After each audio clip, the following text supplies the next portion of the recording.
और आप सब नित्य प्रति सत्संग कर लें।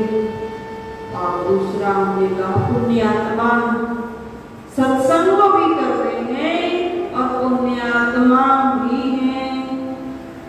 तो यदि इस व्यासपीठ का आपको संग मिला, जीवन में परिवर्तन आया,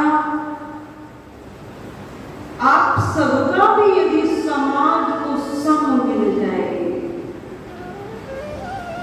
आप सबका भी जो यह माताएं बैठी हैं, यदि वे माताएं अन्य किसी समाज में जाकर बैठ जाएं, यदि कहीं ऐसी जगह पर जाएंगे जो धर्म की चर्चा नहीं होगी, तो क्या होगा?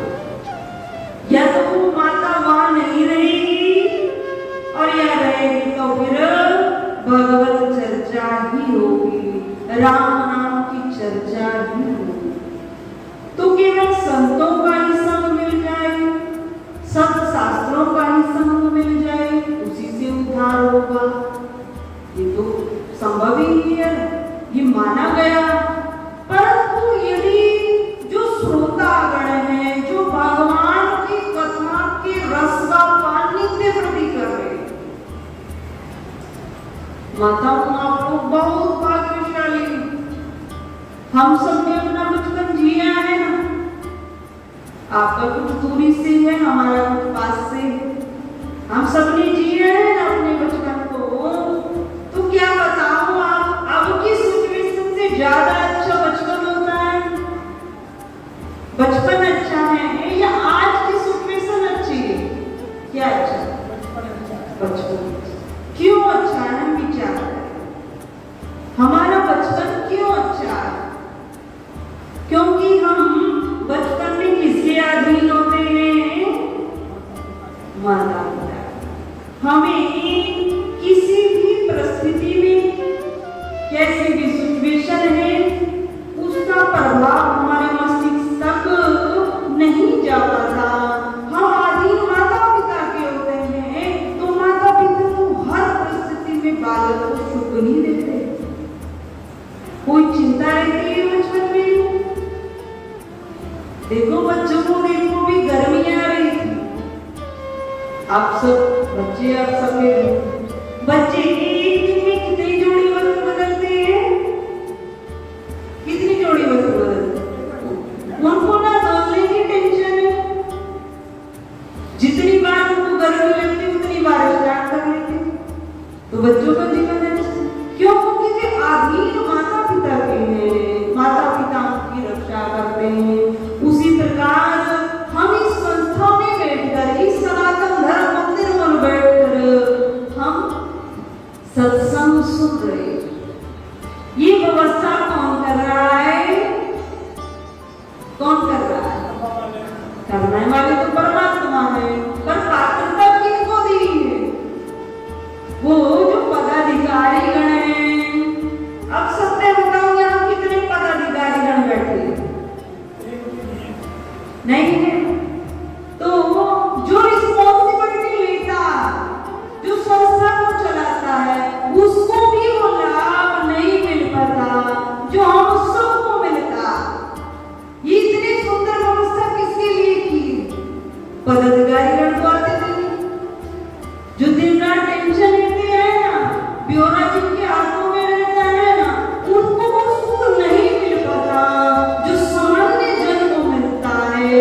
जो हम सत्संग, इस संस्था के जीवन है, बालक है, इसमें आने वाले हैं, इसकी शोभा बढ़ाने वाले हैं, तो सबसे ज्यादा आनंद किसको मिलता है? हमें मिलता। तो हम सब इस संस्था के भी, इस संस्था का भी हम हृदय से अभिवादन करते हैं, रही हैं। और आप सब भी कि भगवान का लोक बहुत सुंदर व्यवस्था, बैठकर सत्संग नित्य प्रति सुनने को मिल जाए, इससे बड़ा सौभाग्य हम सबका क्या हो सकता। कल खुराना जी का फोन गया 3 बजे समथिंग दोपहर के समय, तो उठाया। खुराना जी ने कहा साधु जी आ सकते हैं तो बताइए।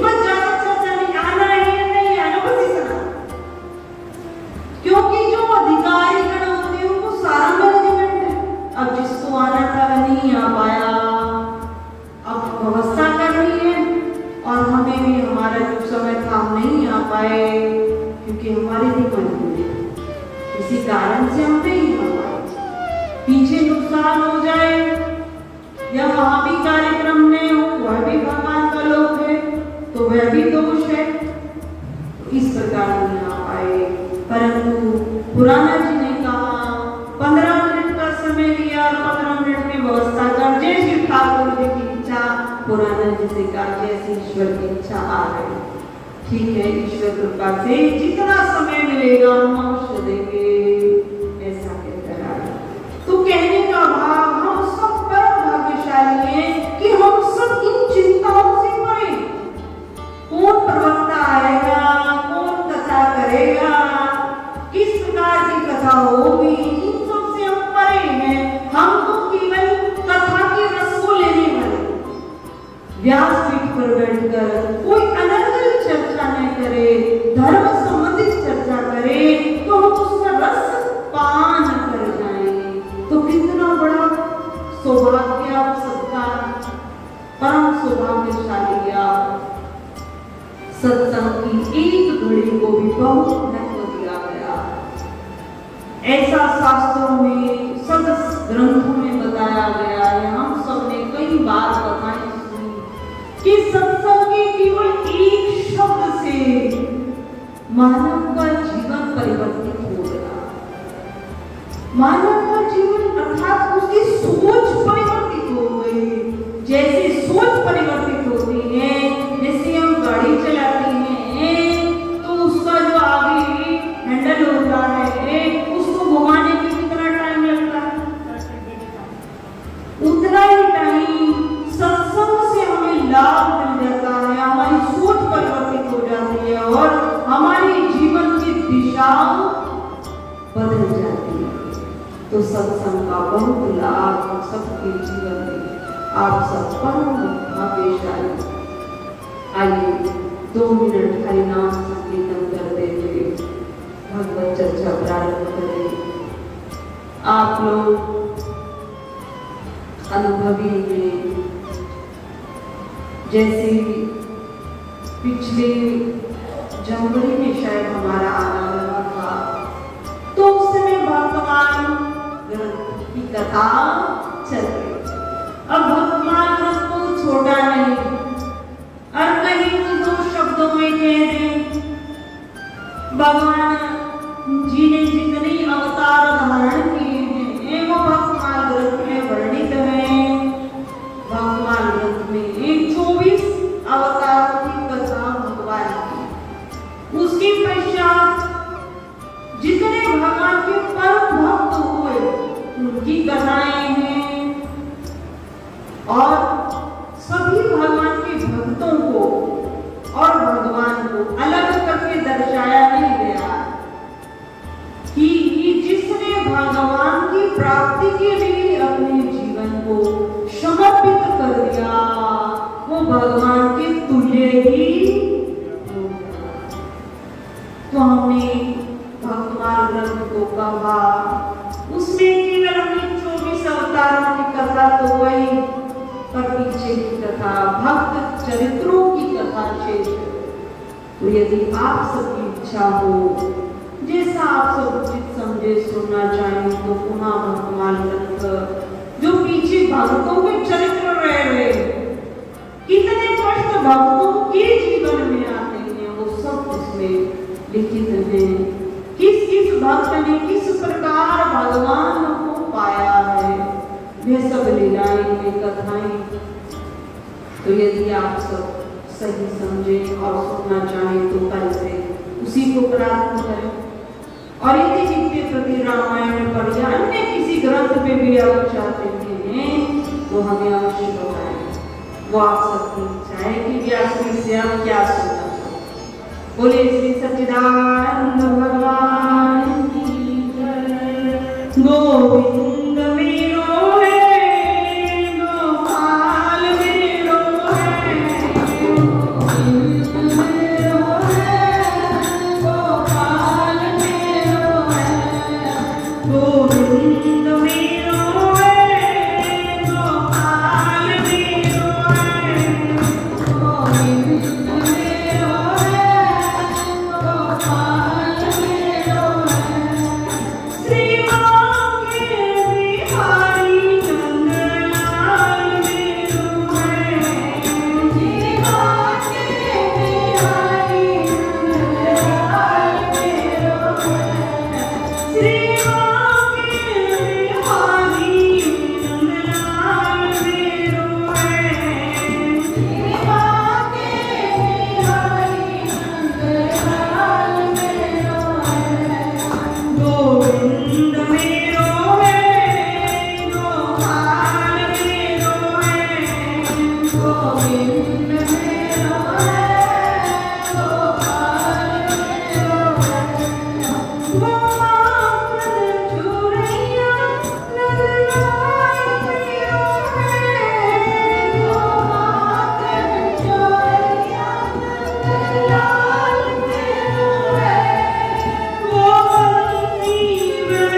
हम सब भगवान के अंश हैं। रामायण में हम सब पढ़ते हैं, सुनते हैं, ईश्वर का अंश ही जीव, ईश्वर अंश जीव अविनाशी, चेतन अमल सहज सुख। जीव भगवान का अंश है। तो जिस प्रकार भगवान सच्चिदानंद स्वरूप है, अर्थात भगवान ज्ञान रूप है, भगवान में दुख का अभाव है, तो भगवान के अंश को किस प्रकार का दुख हो सकता है?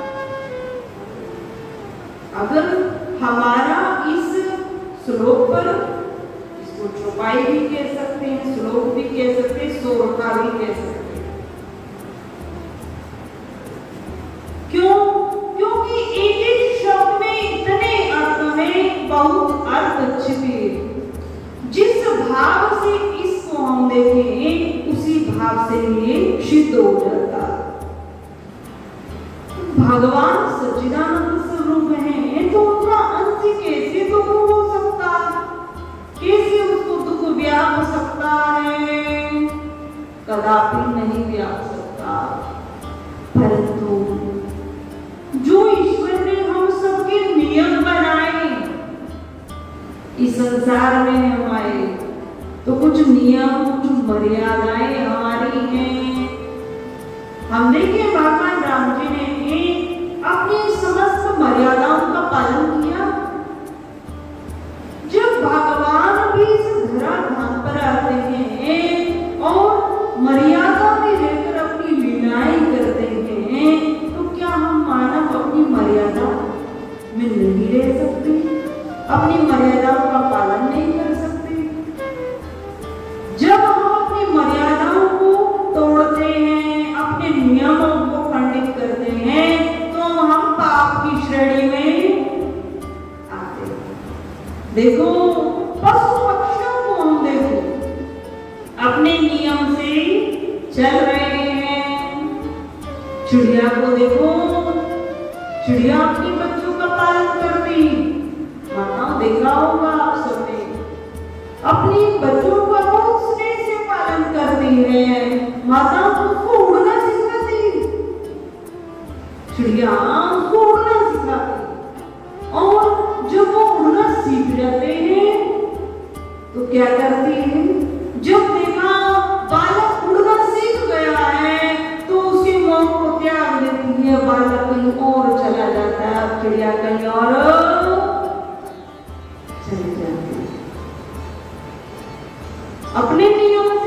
पशु पक्षी चल रहे, तुमको कोई पाप नहीं लगता।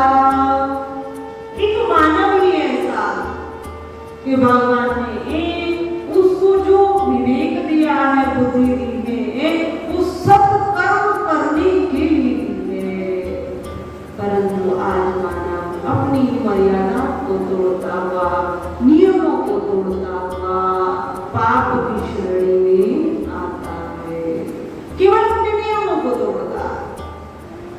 एक बालक का जन्म बहुत अमीर परिवार में होता है, जिसको कहते हैं हम धन संपन्न परिवार, बहुत धन संपन्न परिवार। तो वो बालक बचपन से ही क्या होता है, अरबोपति होता है। क्या होता है? और वो जन्म लिया है और वो अरबों का मालिक। और एक बालक का जन्म जो झोपड़ी मकान भी सही नहीं है, झोपड़ी में होता है, तो वो बालक क्या करता है? वह भी बालक है, मानव दोनों है, दोनों में विवेक है। तो अंदर कहाँ रहा? अंदर किस वस्तु का रहा? विचार करें। हमारे अपने प्रारब्ध, हमारे अपने भाग्य का अंतर रहा। वो भाग्य का अंतर क्यों रहा? कि एक ने इस धराधाम पर आकर बहुत शुभ कर्म किए, वो मोक्ष को नहीं पा सका, पर उसने अपने हाथों के द्वारा दान पुण्य बहुत किया है, सत्कर्म किए हैं, तो पुनः उसका इस पृथ्वी पर आना हुआ। देवता भी इस पृथ्वी पर पुनः आते।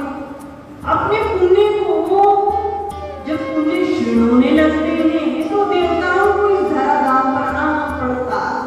तो किस कहाँ पर आते हैं? वो संपन्न परिवारों में उनका जन्म होता है, जहाँ उनको सुविधाएं मिले, क्योंकि उन्होंने प्रारब्ध में शुभ कर्मों को किया। इसी प्रकार यदि मानव यहाँ आकर संपन्न परिवार में जन्म हुआ और उसका संग, सत्संगति उसको नहीं मिली, उसका संग बहुत गलत रहा, दुष्टों का संग उसको मिला, धीरे धीरे वो सारे पुण्य कर्म क्षीण हुए और वही परिवार कहाँ जाता है? आपने देखा होगा, जहाँ रहता है ना, जिस मकान में, उस भूमि को भी उसको देना पड़ता है। कहाँ रहता है? किराए के मकान में रहता है। तो माताओं, ये हम विचार यदि करें बैठकर, तो सब हमारे आज के पुण्यों का प्रभाव, प्रारब्ध के तो पुण्य नहीं इस लोक में आया, परंतु आज के पुण्य का भी बहुत प्रभावशाली है कि आज हम किस प्रकार का पुण्य कर रहे हैं। तो जब जब मानव अपनी मर्यादाओं को तोड़ता है, अपने नियमों को तोड़ता है, तो पाप की श्रेणी में आता। हम किसी भी परिस्थिति में, भगवान ने कभी ये नहीं कहा कि मैं जो धनवान है उन्हीं को मिलता हूँ, या जो बहुत रूपवान है मैं उन्हीं को मिलता हूँ, या मैं बहुत व्रत को मिलता हूँ जिसने सारा जीवन अपना यौवन कर लिया और वृद्धावस्था में भजन किया और भगवान को पा लिया। तो भगवान ने ऐसा कोई नियम नहीं बनाया। भगवान के नियम सब समान, सब समान। भगवत गीता में, गीता जी के 12वें अध्याय में भगवान ने यही कहा।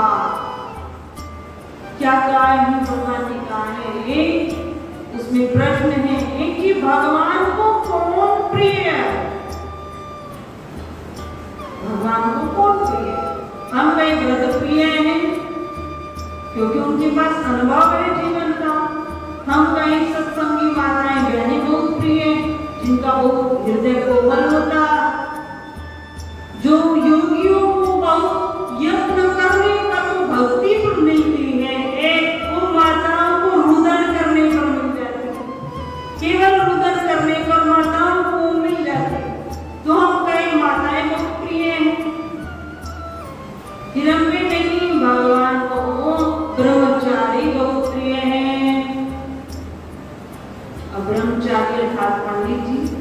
आचार्य जी जो मंदिर में रहते हैं, भगवान की पोशाक बदलते हैं, भगवान का श्रृंगार करते हैं, सुबह शाम भगवान को पूजा पाठ आराधना कर भोग लगाते हैं, भगवान के समीप बैठे रहते हैं, तो वो भगवान को ज्यादा प्रिय है। देखो हम अपनी बुद्धि से कह रहे हैं वो जगत ज्यादा प्रिय है क्योंकि वो भगवान के समीप बैठे हैं। फिर हम थोड़ा सा और ऊपर उठे, हम कहीं नहीं भगवान को सन्यासी बोलते हैं।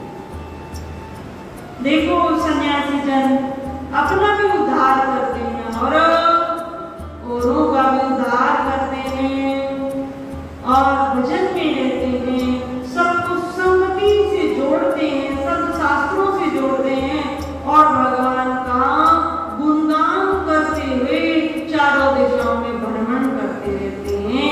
तो भगवान को भक्त सन्यासी बहुत अब और थोड़ा ऊपर में कहीं नहीं भगवान को देखो, चाहे सन्यासी हो चाहे वानप्रस्थी हो, देखो वो सबका पालन पोषण से कितनी बड़ी बड़ी संस्थाएं, ये सब बड़े बड़े आयोजन कौन कराता है? जो ग्रस्त जीवन में जो धन का अर्जन कर रहे हैं। नहीं भगवान को वो ग्रस्त जीवन वाले बहुत प्रिय है क्योंकि देखो जितनी बड़ी संस्थाएं ये धन से ही चल रही, बिना धन के अभाव में संस्थाएं नहीं चल पाएंगी। मंदिर में पाठ पूजा कीर्तन भजन माइक बिजली सब धन से है। तो देखो ये भगवान को बहुत प्रिय है, क्यों? क्योंकि इनके कारण भगवान का भजन साधन होता। द्वंद्व में बुद्धि तो भगवान को कौन प्रिय है? इसी शंका का समाधान भगवान ने गीता जी में काव्य किया। भगवान ने कहा है अद्वेष्टा सर्वभूतानां मैत्रा करुणा एव च निर्ममो निरहंकारा सम दुःख सुख शमी। मुझे बहुत प्रिय है कि अद्वेष्टा सर्वभूतानां, कि जिसकी हृदय में किसी प्रकार का द्वेष नहीं है। द्वेष अर्थात किसी से ईर्ष्या नहीं, किसी से भी ईर्ष्या नहीं। इसमें हमारा अपना भी आता है। हम अपने आप से भी तो ईर्ष्या करते हैं, मेरा भाग्य कैसा है, मेरा जन्म ऐसे परिवार में हुआ, मैं ऐसा क्या हूँ, मेरा लग खराब है, ऐसे बोलते हैं ना, मेरा लग खराब, मेरा ये डे खराब, ऐसा बोलते। तो जो हर प्रकार से संतुष्ट है, जिसके हृदय में किसी प्रकार का द्वेष नहीं है, भगवान ने कहा जो किसी से द्वेष नहीं रखता है और जिसके अपने भी अंतःकरण में द्वेष नहीं। मित्रा करुणा एव च, सबके प्रति दया का भाव रखता है। दया जिसके हृदय में होगी वही भक्ति स्थिर रहेगी। बिना दया के भक्ति हृदय में रह जाए ये संभव नहीं। दया ही धर्म का मूल है, पाप मूल अभिमान। तुलसी दया न छोड़िए जब तक घट में प्राण। दया धर्म का मूल है। तो इस प्रकार मित्रा की सबके प्रति दया का भाव हो, जिसके हृदय में द्वेष न हो और सबके प्रति जीव मात्र के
यंत्रों का प्रयोग करें, परंतु व्यासपीठ पर बैठे चर्चा ऐसी आई है तो अवश्य आपसे कहें।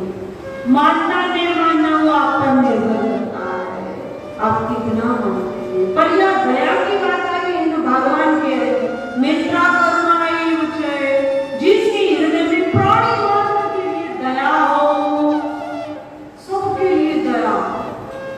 और हम वो मच्छरों वाला पंखा रखते हैं और टक टक टक टक टक ऐसे करते हैं हर समय। वो मच्छर किस प्रकार मरता, मानो वो मरता नहीं है, उसको करंट लगता है तो फट जाता है। और जब तक उसका रक्त जलता नहीं है दिखता है, फंस कर किस प्रकार जलता है। तो माताओं कितनी हंसियां हम लोग करते हैं। तो हमारा तो आग्रह है, मानना नहीं मानना आपकी बात है, पर माताओं बहुत यंत्र आते हैं बच्चों को दूर भेजने की, बहुत सारे यंत्र आते हैं।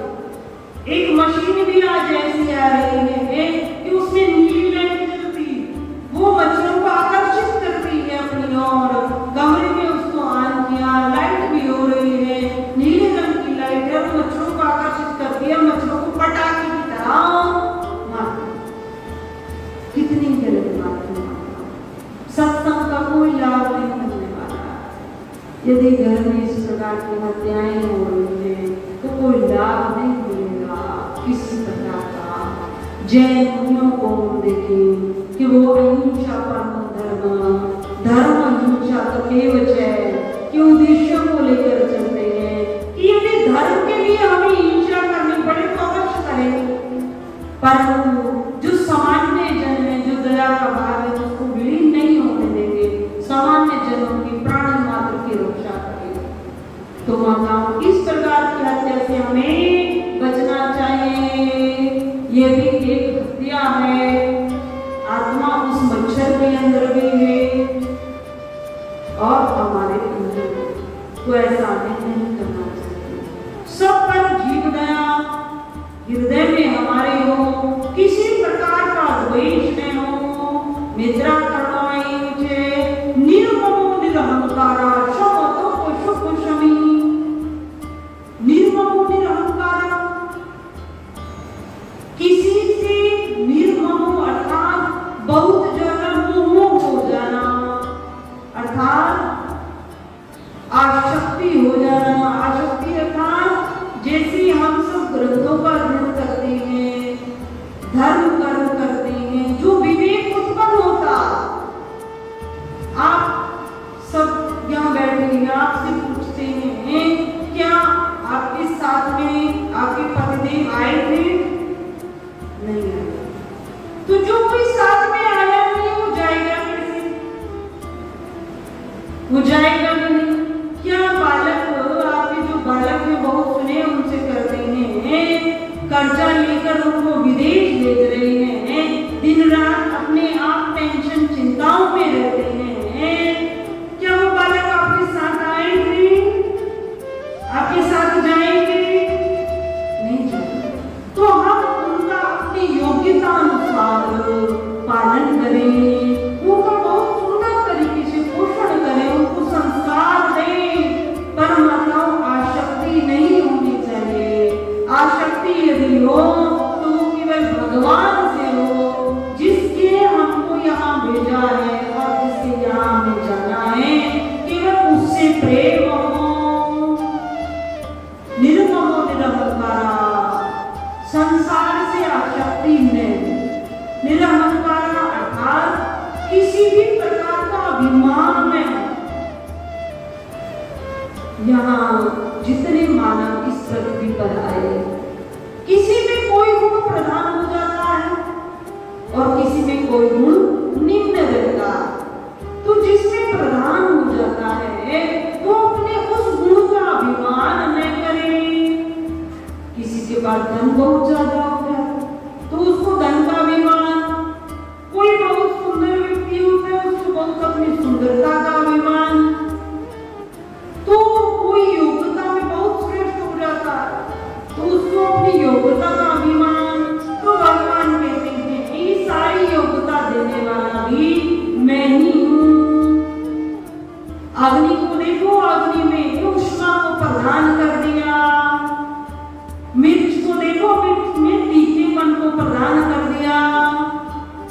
हम ऑयल को देखो उसमें चिकनाहट को प्रदान कर दिया, हम जल को देखो उसको बहुत पतला बना दिया।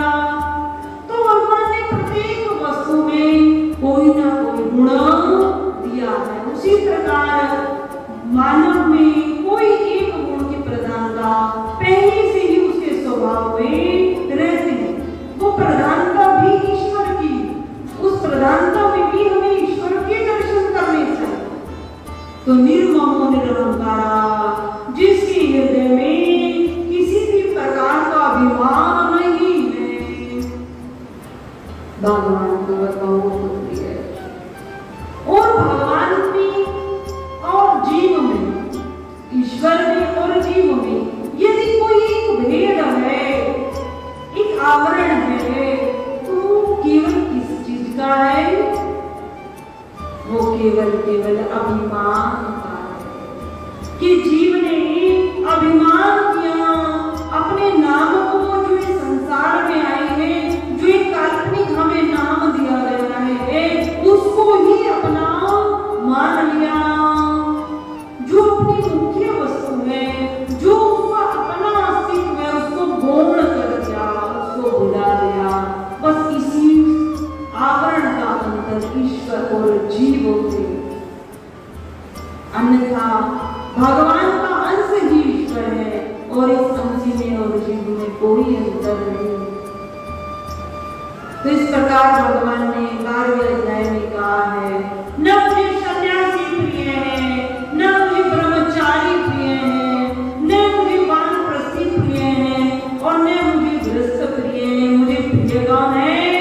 मुझे प्रिय है सर्वदेष्टा सर्वभूतानां मित्रा करुणायुचे निर्ममो निरहंकारा समदुःख सुक्षमी, जिसके हृदय में द्वेष नहीं है, जो प्राणी मात्र के लिए दया रखता है, जिसके संसार की आसक्ति जिसके हृदय में व्याप्ति नहीं है, और जो सुख में और दुख में सम बना रहता है, जिसके मन में अभिमान नहीं है, बस वही मुझे प्रिय है, बस वही मुझे प्रिय है। शव दुख सुख शमी, के सुख में भी भगवान के भक्त एक रस रहते हैं और दुख में भी एक रस रहते हैं। क्यों? क्योंकि भगवान के ज्ञानी भक्तजन, विवेकी भक्तजन इस फर्क को जान जाते हैं कि यदि दुख जीवन में आया तो हमारे जो प्रारब्ध में पाप है ना, उसका उदय हुआ है। जिस प्रकार सूर्य भगवान उदय होते हैं तो हमें सबको पता भी होने वाला दिन चल रहा। भले ही सूर्य भगवान बादलों में ढक जाते हैं, देखते हैं ना वर्षा का समय, कभी कभी घोर अंधेरा भी हो जाता है, परंतु हमें ज्ञात है कि सूर्य उदय हो चुका है। और सूर्य उदय होता है तो प्रकाश दिन रहता है, प्रकाश जीवन में आता है। और हमें ज्ञात होता है जब सूर्यास्त होते हैं कि अब अंधेरी रात, अब शयन का समय। तो उसी प्रकार जो भक्त हैं, भगवान के ज्ञानी जन हैं, वो इस कर्म की लीला को जान जाते हैं कि अब मेरे जीवन में दुख आया है, तो मेरे जो प्रारब्ध के पाप कर्म है वो नष्ट होने प्रारंभ हो चुके हैं।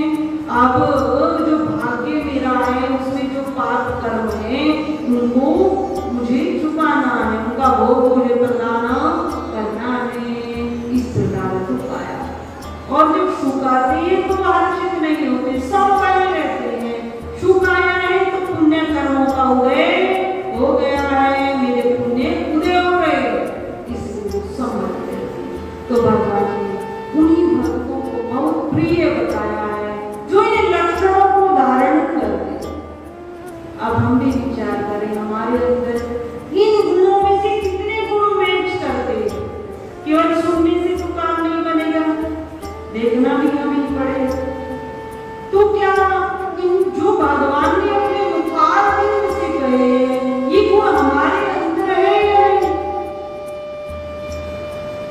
तो माताओं, दया का मूल है, पाप को डरना, दया को भी अंदर अपनी हृदय में स्थान दीजिए और प्राणी मात्र से प्रेम कीजिए, प्राणी मात्र के प्रति दया भाव रखिए। इस प्रकार भगवान की जो भगवान ने भक्तों के अपने प्रिय होने के गुण बताए हैं उनको हम विचार करें और विचार करते हुए अपनी भक्ति को बढ़ाएं। भगवान बहुत दयालु, इतने कृपालु भगवान जिसे माता पिता अपने बालक की गलती को देखते ही नहीं। किसी पड़ोसी से लड़ाई हो जाए ना माता, तो माता पिता क्या करते हैं, अपने बच्चों को क्या करते हैं, उनके सामने पीछे से डांटेंगे पर उनके सामने अपने बच्चों की प्रशंसा करेंगे, क्योंकि हृदय में प्रेम है अपने बच्चों से, बालक के प्रति।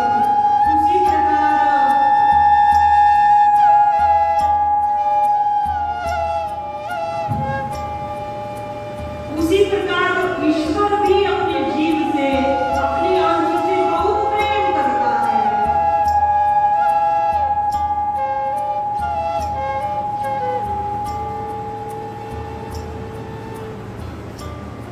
और अपने अंश को दुखी भी नहीं ईश्वर देख सकता। बहुत स्नेह ईश्वर अपने अंश से करता है। हम भगवान की विभिन्न प्रकार की लीलाओं को देखें और लीलाओं में अभी आपने भागवत सुनी, अभी कृष्ण जन्माष्टमी पे भागवत रही, तो उसने सुना होगा, पूतना का प्रश्न आया होगा कि हम भगवान की दयालुता को देखें, इतने दयालु भगवान, बहुत दयालु भगवान।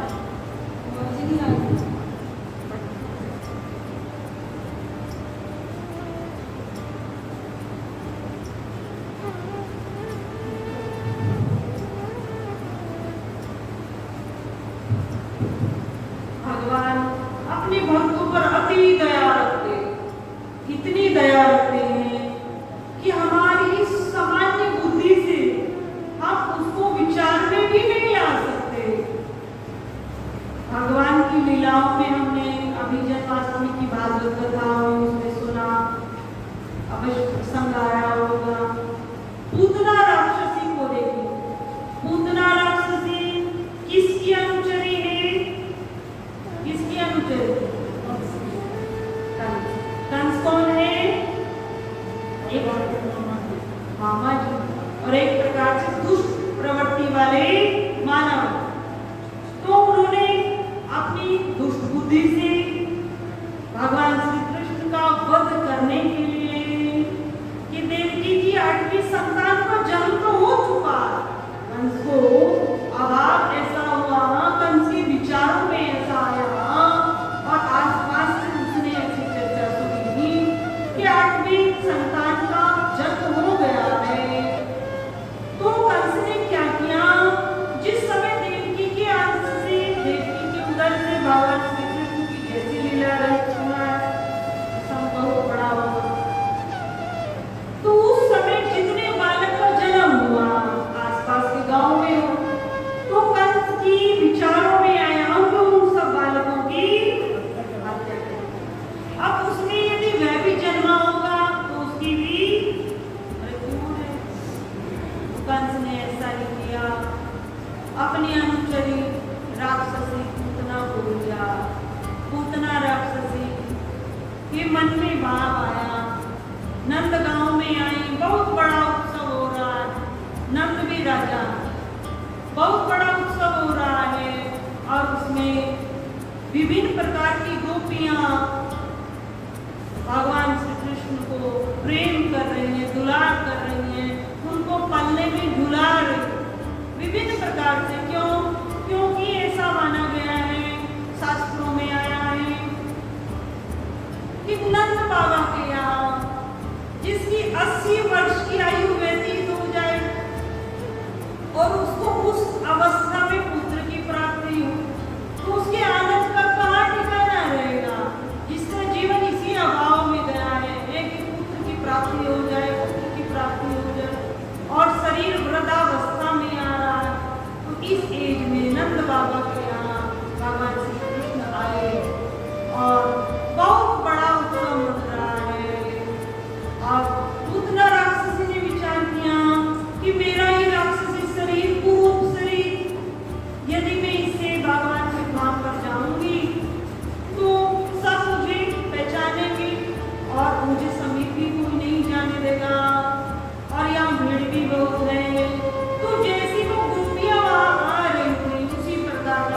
धारण कर उतना भी समय पाकर भगवान श्री कृष्ण के समीप आई और समीप आकर देखा लाला बहुत सुंदर है, नंद का पल्ला में झूल रहा है। तो कैसे ऐसा विचार करूं कि इसका अंत भी हो जाए और इसको क्या पीने।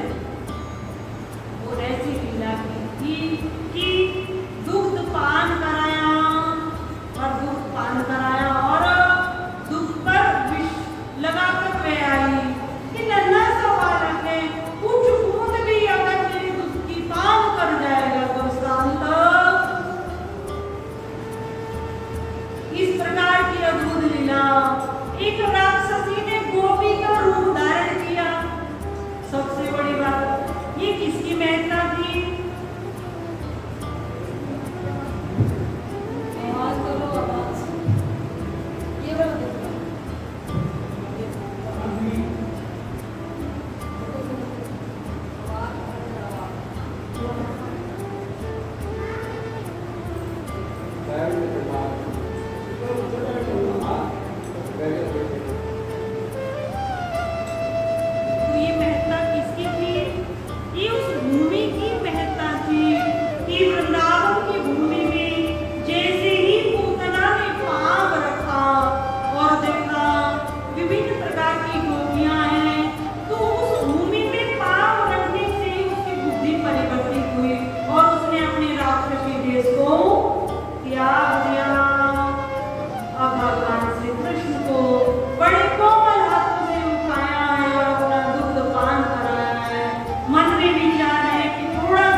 भगवान ने दुग्ध पान किया और जैसे ही दुग्ध पान किया तो उस राक्षसी के जितने पाप कर्म थे सबको हरण करना प्रारंभ किया।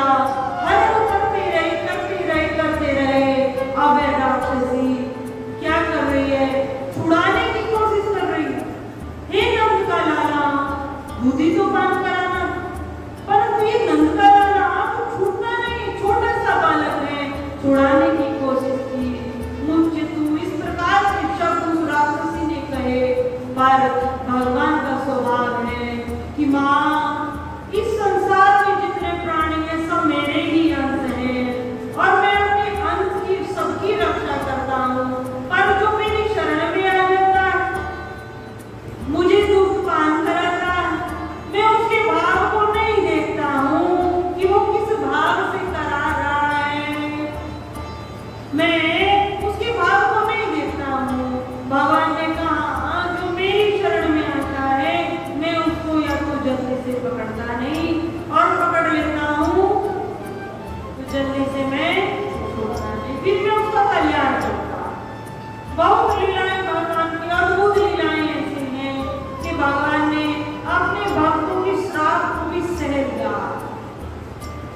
भगवान को श्राप मिले हैं क्योंकि भगवान ने अपने भक्त की रक्षा की और भक्त इस बात से, इस ज्ञान से अनभिज्ञ है कि भगवान मेरी रक्षा कर रहे हैं। भक्त का भाव है कि भगवान ने मेरे साथ अमुक कार्य गलत किया, अर्थात मुझे ये चीज वस्तु प्रदान करनी थी पर मेरे से छीन ली गई, ले ली गई। जैसे नारद जी ने श्राप दिया तो भगवान ने सब सह लिया। भगवान कहते हैं मेरा स्वभाव ही ऐसा नहीं है कि जो मेरी शरण में आ जाए और मैं उसका उद्धार किए बिना उसको छोड़ दूं, मेरा स्वभाव में नहीं। तो भगवान ने पूतना जी का उद्धार किया और पूतना जी जैसी राक्षसी है दुग्ध पान कराया तो उसने गोपी का रूप धारण किया। फिर दूसरी सबसे सुंदर क्रिया उसके हाथों द्वारा हुई कि उसने दुग्ध पान कराया। तो भगवान ने कहा कि ये दुग्ध पान कोई सामान्य कार्य एक माँ ही अपने बालक को दुष्पान कराती है, तो भगवान ने उस पूतना राक्षस को वही गति प्रदान की जो माता यशोदा को। इतने दयालु भगवान, इतने दयालु कि इस राक्षसी के जन्म जन्मांतरों के पापों को भगवान ने हरण कर दिया, और केवल उसकी इस लीला से भगवान ने उसको परम गति जो माँ यशोदा को मिली वो उसको प्रदान की। तो जब हमारे भगवान इतने दयालु हैं, इतने कृपालु हैं, तो फिर हम सब अपने आप को देखें, हम समाज में रहकर भी पाप कर्म करें, अधर्म करें, और उसके पश्चात भी हमने पाप भी किया, अधर्म कार्य भी किए, उसके पश्चात भी हम भगवान की शरणागत हो पाए। अर्थात आज समाज में सबको ज्ञात है हम कर क्या रहे हैं, सबको ज्ञात। अब जिस अवस्था में हमने उस पाप को किया, कोई भी क्रिया को हमने किया, उस समय हमें ज्ञान नहीं था, ठीक है, व्यवहार से हो गया, पर जिस समय ज्ञान हो जाए तो उस समय भगवान की शरण को हम धारण करें और पश्चाताप हम करें। भगवान इतने कृपालु, इतने दयालु हैं, हमारे अवगुणों को परमात्मा देखता ही नहीं। भगवान की शरण में जो आ जाता है भगवान का उद्धार कर देते हैं। इसीलिए भगवान श्री कृष्ण को एक नाम से हम सब जानते हैं। भगवान श्री कृष्ण को कहते हैं कि भगवान कितनी जगह से टेढ़े हैं, भगवान श्री कृष्ण कितनी जगह से टेढ़े, टेढ़े कहते हैं ना भगवान, तो भगवान बहुत जगह से टेढ़े। भगवान कहते हैं कि जो जीव मेरी शरण में आ जाता है, जैसा भाव लेकर आता है, मैं उसके उस भाव को स्वीकार करते हुए उसको सब बुद्धि देकर उसका उद्धार कर देता। भगवान के हाथों के द्वारा जितने राक्षसों का उद्धार हुआ, जितने राक्षस मारे गए, अब कोई तो गए, देखो भगवान ने उनका मार दिया, हत्या की, परंतु सबको परम गति भगवान ने दी। भगवान के हाथों के द्वारा जिस राक्षस का वध हुआ है उसको परम गति ही प्राप्त हुई। तो इतने कृपालु भगवान है, और इसीलिए भगवान से को एक भजन आता है, ये वाला देखो, डबल लगाओ, डबल लगाओ, बोलिए श्री बालकृष्ण भगवान की। आइए भगवान किसी को प्रश्न नहीं बोलना, तू टेढ़ा तेरी टेढ़ी रे नजरिया, टेढ़ा तेरी टेढ़ी रे नजरिया, टेढ़ी रे नजरिया, टेढ़ी रे नजरिया, टेढ़ी रे नजरिया।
कृष्ण के परम भक्त हैं, वो सब टेढ़े टेढ़े अर्थात भगवान श्री राम जी के जितने परम भक्त हैं वो बहुत सरल है। सरल अर्थात उनके स्वभाव की बहुत सहनशीलता है और बहुत सरल है। और भगवान श्री कृष्ण के जो परम भक्त हैं वो सब टेढ़े गए गए टेढ़े अर्थात वो अपने इष्ट के प्रति कुछ भी सुन नहीं सकते हैं। जो भगवान श्री कृष्ण से अति प्रेम करते हैं वो अपने इष्ट के प्रति कोई भी अनर्गल चर्चा सुन नहीं सकते हैं।